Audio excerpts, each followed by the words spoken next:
Hi, so let me start by saying at the beginning of this video, this is not a fashion statement.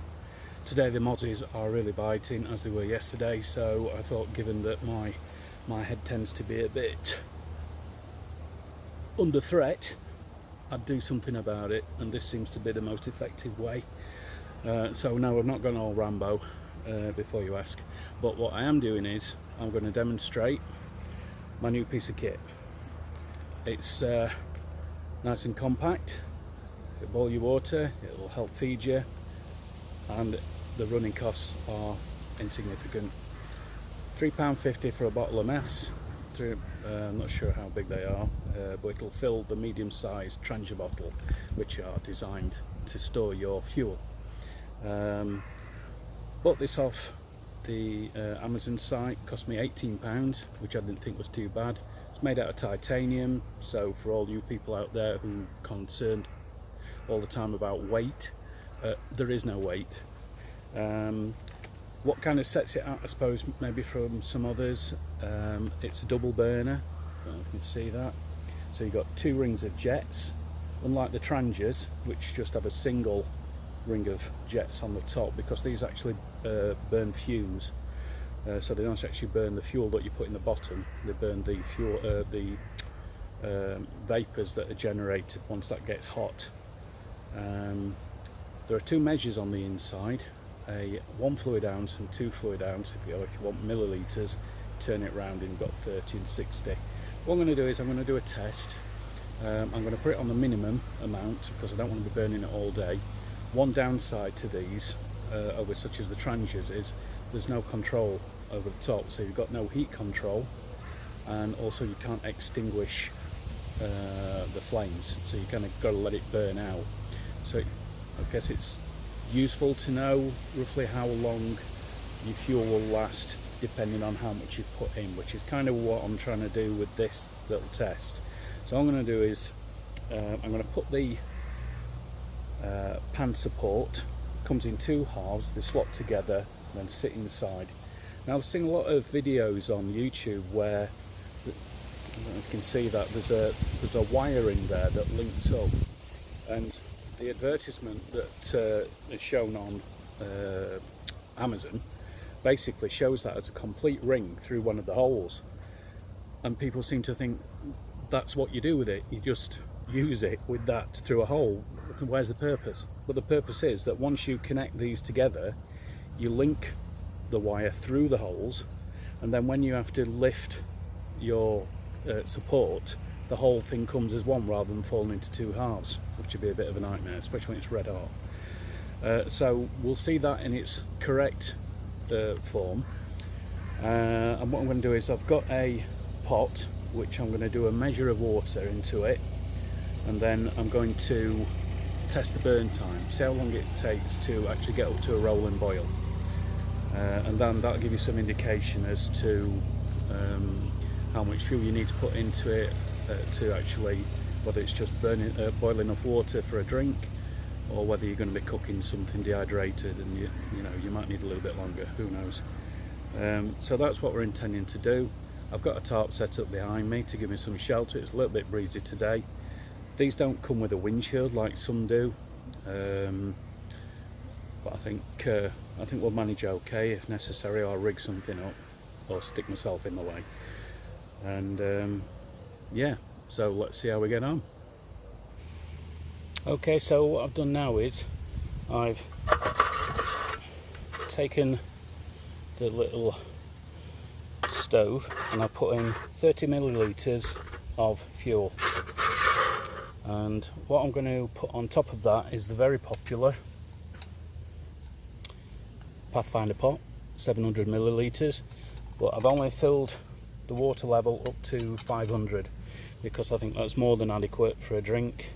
Probably get two out of that. And so what I'm going to do is, once I've ignited and it gets up to temperature, because until the jets start working, then it's not going to be working at its most efficient.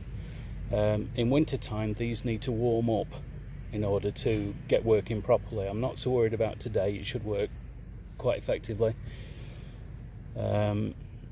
So yeah, let's get the stand on, get it lit, get the water on and start timing.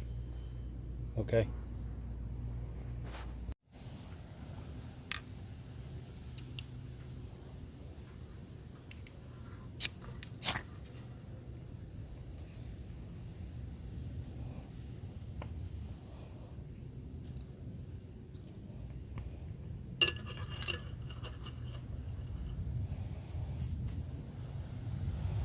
You can see what I meant about the little metal rope that goes around. If that wasn't in place, then if I was lifting off the pan support, the two would separate into two halves.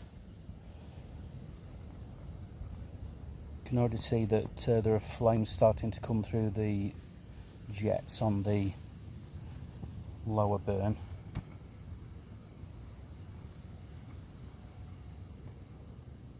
It's surprising how much heat actually these give off. It probably explains why Trangia systems have been going for so long and they're so popular.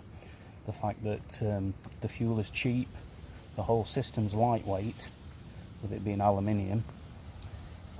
Aluminium cooking systems. The only problem with them is that obviously they conduct heat really quickly. And as such, you can, if you're not careful, you can burn your food. Titanium, you've got the same advantage when it comes to weight, with it being very light, but much less of a tendency to burn your food. You see we're getting quite a flame on now. It's even making a sound that sounds a little bit like your gas stove does,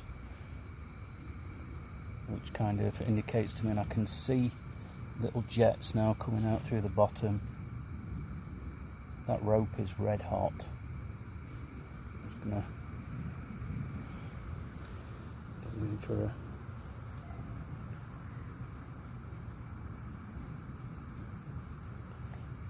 okay. I think what I'm going to do now then is going to set the stopwatch.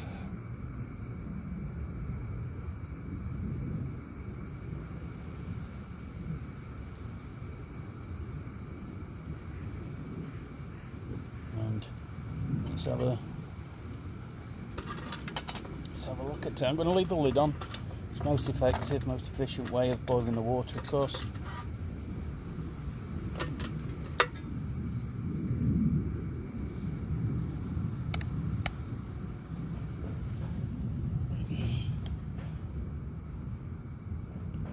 Good flame on there.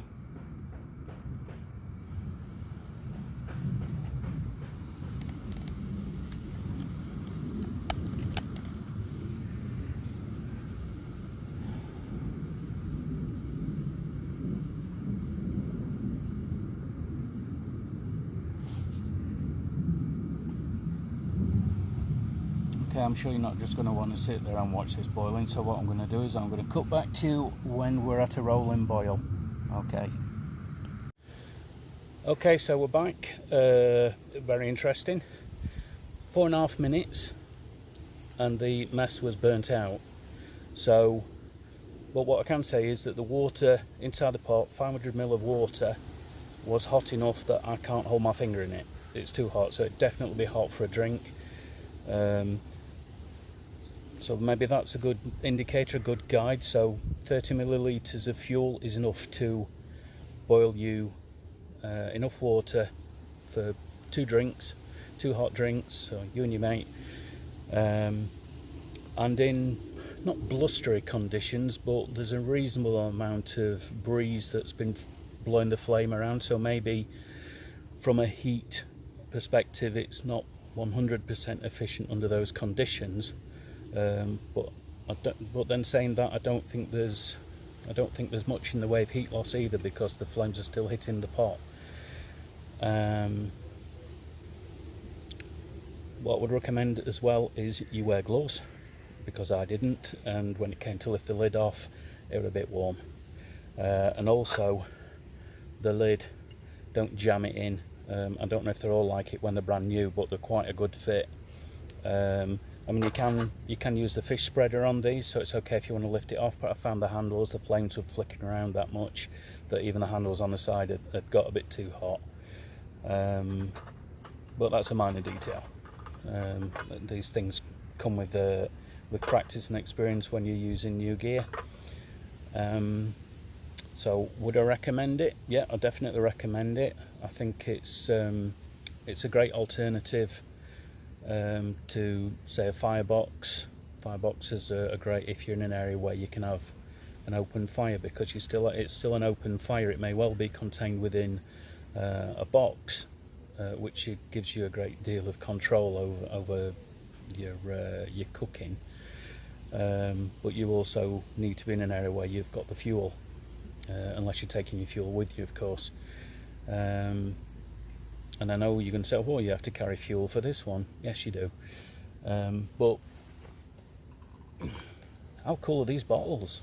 Just saying. I mean, the design, the way they stand out, and you shouldn't leave one of these behind on a camp. Definitely not. In fact, I'd fasten all your valuables to it, and you won't leave any of those behind either. But when it's full, it's you know, without sticking it on some scales and being a bit pedantic that way, it's not that heavy. It's not a great deal. It's like equivalent to, I don't know, 3 large potatoes. So I have less chips. Yeah, I think I'm about done on that one. So yeah, I hope you find this video informative and useful, and we'll do some more. Probably going to do some knotting soon. Anyway, take care, be safe out there, and look after each other. Bye.